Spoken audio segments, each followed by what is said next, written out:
How's it going, everyone? My name is Eric, and I just wanted to make this video explaining a little bit about my story living with anxiety, depression, DPDR, suicidal thoughts, trauma. I do apologize in advance if this video is not the greatest. I'm not the best at talking in front of a camera. This is my first time doing it, and it's a little bit nerve-wracking. It's a little bit awkward seeing myself talk in front of a camera, but hopefully I can keep making videos and get a little bit better at this. So the main reason I'm making this video is because I've lived with anxiety and depression, DPDR, suicidal thoughts. I lived with that for about 10 years, and I'm just now getting over it. I would say I'm about 99% cured.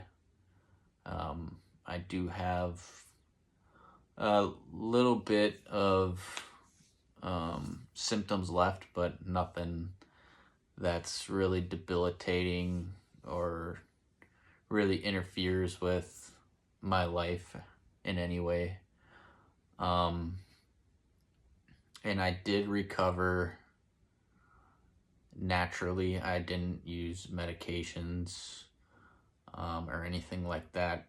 I did try one antidepressant for a couple days, probably a week into my mental breakdown,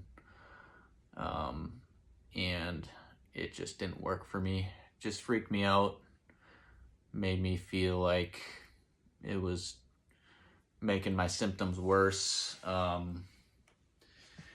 and just making me feel like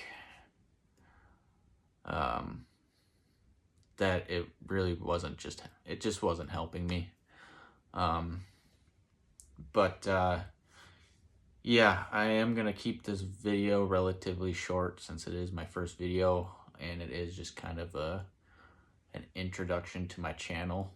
I do want to make many more videos, so if you guys have any questions or anything, feel free to reach out to me, either privately or comment below, and I would love to answer any questions for you. But I do want to go over a few things here that I wrote down. Just a couple things that I've seen online about DP and DR in general. And I'm not a professional when it comes to this, but from my experience, I do have maybe a little bit different opinion than most people about the topic. DPDR, I've heard a lot of people say that it's just anxiety, and to not worry about it, it's just anxiety. And I'm not saying that that's the wrong approach to recovering. In fact, that might actually ease your symptoms, but it's not just anxiety. It's something a little bit deeper than that. From the research I've done and some of the professionals that I've talked to, it is trauma related. You are experiencing trauma from your past, more than likely your childhood. And so yeah, it's not just anxiety.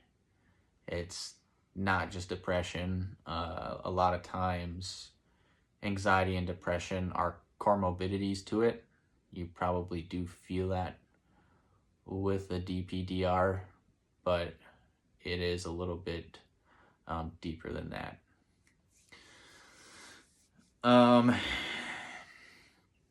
So things that have helped me heal.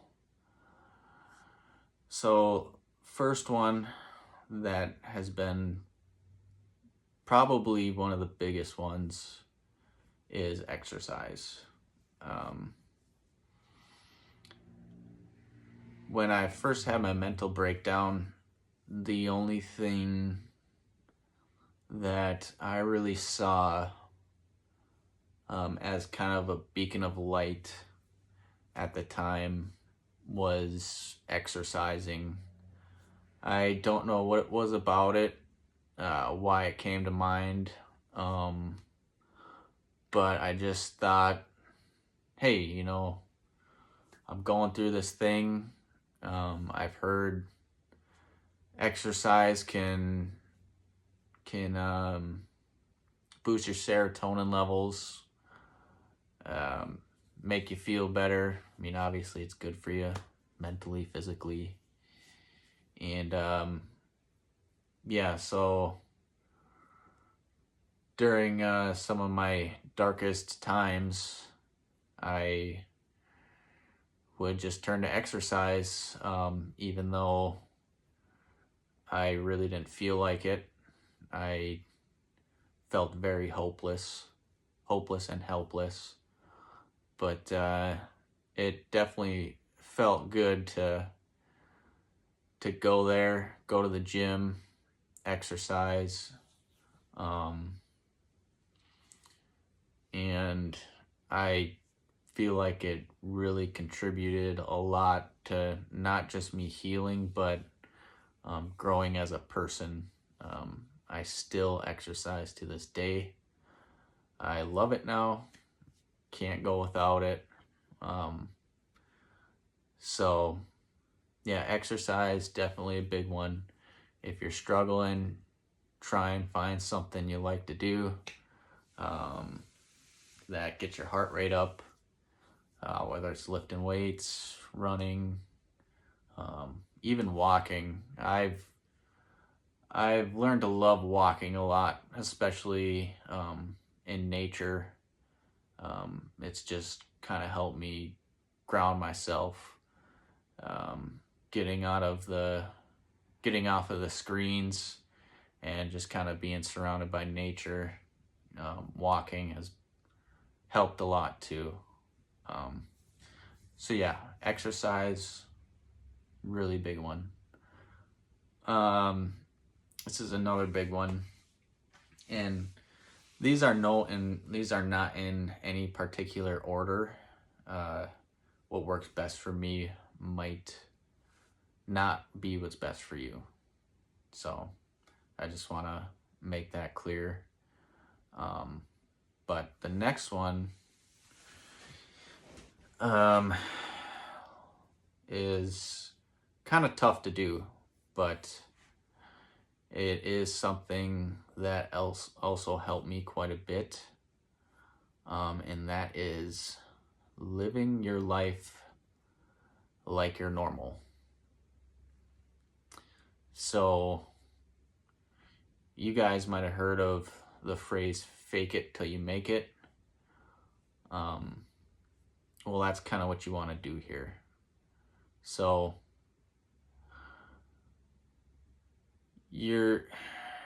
what you're going to want to do when you're severely depressed, anxious and everything, is you're going to want to lay in bed, not do anything, probably try and sleep it off, even though you can't sleep. I've definitely been there. So yeah, that's the opposite of what you want to do. You actually want to live your life like you don't have this black cloud hanging over your head and all these crazy thoughts. You want to go to work like normal. Like I said, exercise like normal, socialize like normal. Just straight up act like you're a normal person. I mean, it's as simple as that. I know it sounds crazy, like I know how you're feeling. You know, it's you feel like you just don't want to, you want to get out of bed or leave the house. I remember forcing myself to go to work, and literally I would be shaking at work, just wanting to book it out of there and and just go home and chill, and but I would force myself literally 4 or 5 days a week, as much as I could work, to just force myself to stay there. And I'd be shaking and wanting to leave, but I would definitely force myself to stay, and that did help me a lot. Just not running from something that's in my head, trying to stay in reality. And yeah, and I mean, I also faced a lot of my fears when I was severely detached from reality. I really hate flying, but me and my wife now took a trip and we had to fly, and yeah, it's pretty scary getting on a plane when you're already feel like you're outside of your body and floating above yourself and looking down at everything. But yeah, you just gotta do it. You gotta face those fears. It sucks. It sucks when you're feeling that way. You definitely don't want to do it, but when you do it, it feels good. And it feels good to start taking control of your life again. So yeah, that's another big one, definitely, that I would say would help most people. Being around friends and family, I guess that's kind of related to what the last thing I was just talking about. Just living your life normal, still being around friends and family, trying to have a good time, try to ignore it,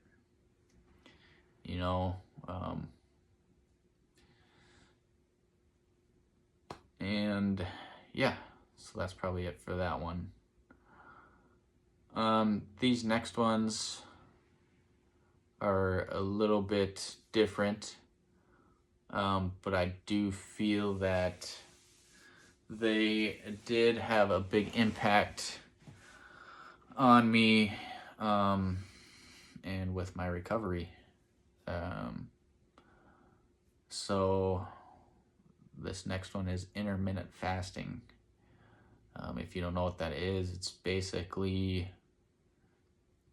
a window of where you eat. Say you eat in a 6-hour window, well then you don't eat again for another 18 hours. And then, so say you eat at 5 o'clock at night, and you have 2 meals, one at 5 o'clock and one at 11 o'clock. So that would be 6 hours of you eating. So at 11 o'clock, when you stop eating, you don't eat again until the next day at 5 p.m. And then you resume the same. You eat one meal at 5, one at, well, you don't want to make it quite at 11, probably like 10:30. So one at 10:30, and then you just repeat.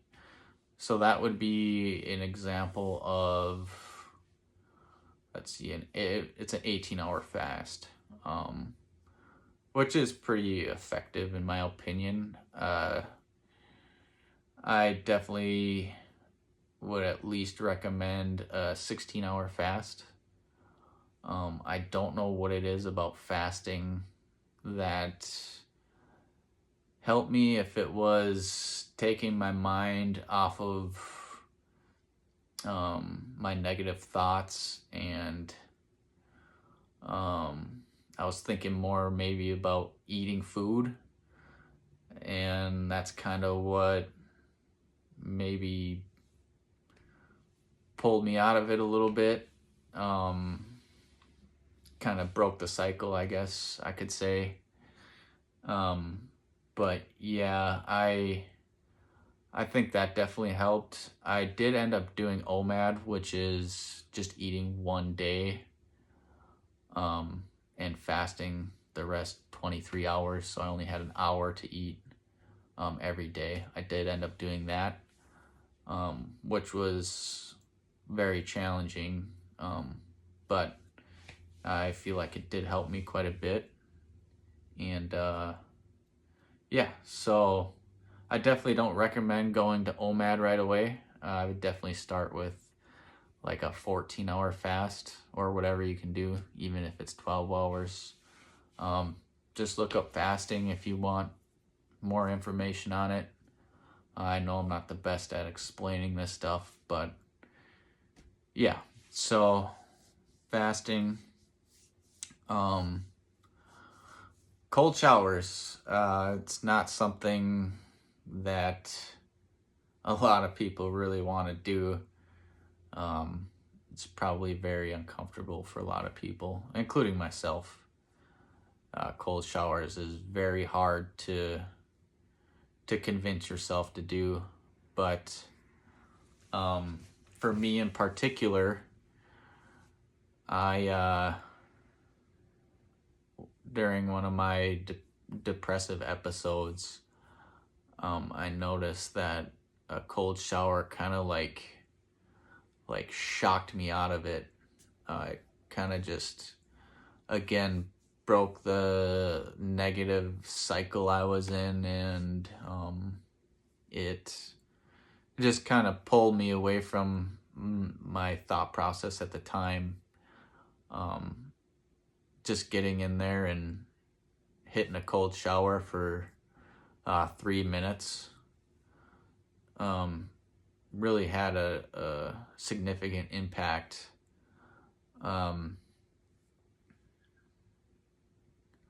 Yeah, it was just like I would be in a certain type of mood, like really depressed, and then I would get in there, and because I was like kind of pumped up from the experience of the cold shower, it just kind of like zapped me out of that mood that I was in. So yeah, cold showers, guys, definitely help me. Could help you. Try it. If you're struggling, I mean, you want to try pretty much anything that's not dangerous, that's gonna hurt you. But so yeah, another one would be breathing exercises. In particular, I would do the Wim Hof method, his breathing exercises, and that just kind of, that was more for like the anxiety. That just helped me kind of center myself and not be as panicky throughout the day. So if you want to learn a little bit more about that, I would definitely say check out Wim Hof and his breathing exercises. And he is the Iceman, so he knows a lot about the cold exposure and cold showers. So you could learn a lot about that there as well. Other than that, guys, I mean, there are a few more things that I will probably mention in further videos. And yeah, if you guys have any questions, like I said before, you can private message me, comment, and I will respond. I'll definitely respond. I know what it's like to go through this stuff. It's really tough, and if I can help in any way, I want to. I kind of feel like that's my purpose now, making it through freaking 10 years of this stuff. And there was a good chunk of time where I didn't think I was gonna make it out. I really didn't, but I just kept fighting, and I hope you guys do too. I mean, now that I'm out of it, my life's great. My life's normal. I honestly feel like nothing ever happened. So it's pretty crazy. But yeah, guys, if you have any questions or just want to reach out to me, just comment or private message me, whatever. But thanks for watching, guys, and have a good day.